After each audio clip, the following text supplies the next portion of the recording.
La historia de Job para estos tiempos de crisis. Hace muchos años compuse una canción que se llama La historia de Job. Hace unos 35 años, en ese tiempo componía. Dios me había dado la inspiración para componer alabanzas y canciones y poemas. Pero no quiero hablar de eso, no quiero hablar de la canción en sí, porque aquí tenemos la historia. Dice la Escritura en el libro de Job, capítulo 1, versículo 1, hubo en tierra de Uz un varón llamado Job, y era este hombre perfecto y recto, temeroso de Dios y apartado del mal. Con esta introducción, nada se puede decir malo de Job. Era un hombre perfecto y recto, temeroso de Dios y apartado del mal, suficiente para ser un buen hombre. De aquí podemos sacar mucha sabiduría y ejemplos de cómo vivir en estos tiempos de crisis, porque Job vivió una crisis terrible. Fue probado, fue despojado de sus bienes, le cayó una sarna maligna y estuvo allí sentado en ceniza y rascándose la piel con tiestos. Sus amigos llegaban y le injuriaban y le decían, ¿dónde está Dios? La esposa le dijo, maldice a tu Dios y muérete. Y Job se mantuvo íntegro delante de Dios en tiempo de crisis. ¿Será que no nos ayuda a nosotros? Claro que sí, nos va a ayudar mucho. Me gustan mucho las virtudes del siervo Job. Vamos a la primera virtud que Job tenía.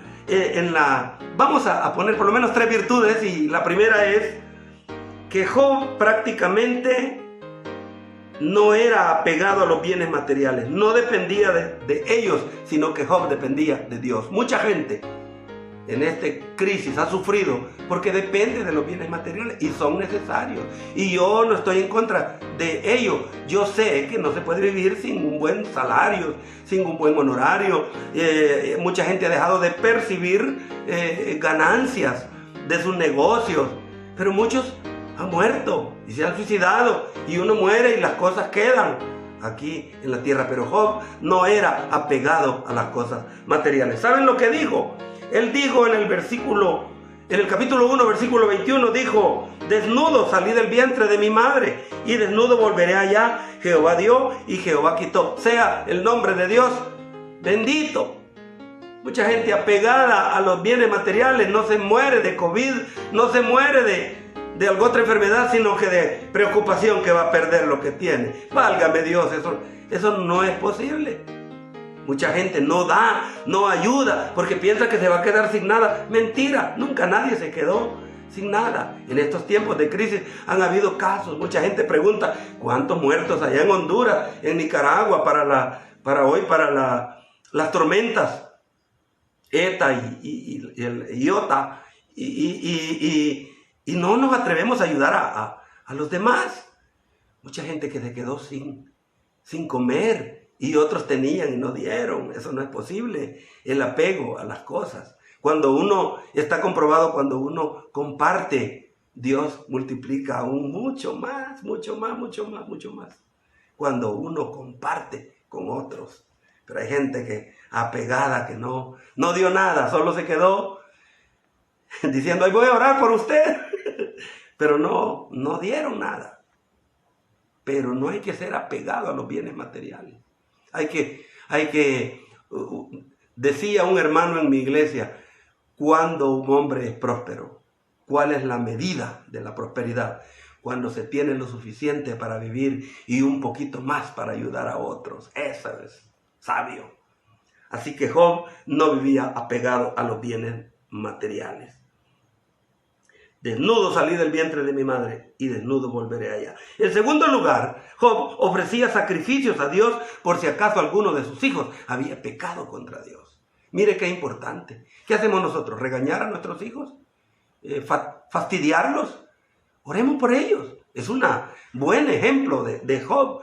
Él oraba, ofrecía sacrificios. Mire lo que dice la Escritura en el libro de Job, siempre 1:5, dice: y acontecía que habiendo pasado en turno los días del cómite, Job enviaba y sacrificaba, y lo santificaba y se levantaba de mañana y ofrecía holocausto conforme al número de todos ellos, porque decía Job: quizá habrán pecado mis hijos y habrán blasfemado contra Dios en sus corazones. De esta manera hacía Job todos los días. Ore por sus hijos, bendígalos, pregúntele cómo te sientes, cómo estás, qué hay de tu vida. No importa que ya no sean pequeños y ya no están en las casas, aunque vivan lejos, aunque los hijos sean adultos, esté pendiente de ellos. Y en tercero y último lugar, Job supo sobrevivir a una crisis gracias a que se mantuvo fiel a Dios. Esto es maravilloso. Sobrevivió a la crisis, sobrevivió, estuvo tirado, postrado, pero al final Job es bendecido porque se mantuvo fiel a Dios. Dice el mismo libro de Job, capítulo 1, en el versículo 22, en todo esto no pecó Job, ni atribuyó a Dios despropósito alguno. ¡Qué maravilloso! ¡Qué maravilloso si nosotros pudiéramos ser así! Si nosotros actuamos de esta manera, la crisis no nos va a golpear, sino que va a pasar sobre nosotros. Y esa es la Pesaj, esa es la Pascua, precisamente. El mal pasará sobre mí cuando nosotros aprendemos a ser justos delante de Dios. Que no hay justo ni a uno, ya lo dijo la palabra, pero en Cristo Jesús somos nosotros justificados. Amén. Este día oro por ustedes para que tengan estas virtudes presentes a la hora que sea necesaria para seguir en esta vida hasta que Cristo venga o nos llame a su presencia. Oramos. Padre nuestro que estás en los cielos, santificado sea tu nombre. Sea bendito tu santo nombre, amado Señor. Te pedimos perdón por nuestros pecados. Te pedimos perdón, amado Señor, porque tú has sido bueno con nosotros. Esta noche, este día, esta mañana y siempre vamos a permanecer en ti, Señor, y serte fieles como Job lo fue, porque es un ejemplo para nosotros. En el nombre de Cristo Jesús. Amén. Amén. Que Dios te bendiga. Nos vemos en la próxima.